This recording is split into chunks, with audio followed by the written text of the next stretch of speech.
আপনি যাকে পরম শত্রু বলে মনে করেন, অর্থাৎ যে ব্যক্তি আপনার নামে সর্বত্র নিন্দে করে বেড়ায়, আপনার ক্ষতি ছাড়া ভালো চিন্তা সে কখনোই করে না, এবং যে কোনো মুহূর্তে আপনার চরম অনিষ্ট করে দেবে বলে আপনি সদা সর্বদা ভয়ে ভয়ে বাস করেন, সেই রকম ব্যক্তিকে শান্ত করার উপায় হলো আপনি সমাজে সর্বত্র তার নামে প্রশংসা করুন। তার বিপদ থেকে উদ্ধার করতে সহযোগিতার হাত বাড়িয়ে দিন।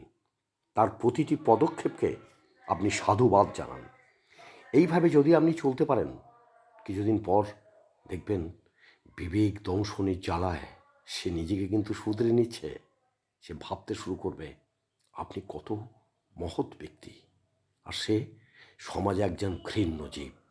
বিবেকের তাড়নায় সে আপনার কাছে মাথা নত করতে বাধ্য হবে।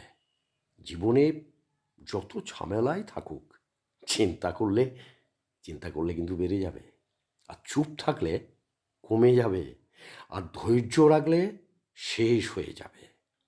জয় শ্রীরাম কৃষ্ণ, জয় শ্রীরাম কৃষ্ণ, জয় মা শারদেশ্বরী, জয় মা শারদেশ্বরী, জয় মা শারদেশ্বরী।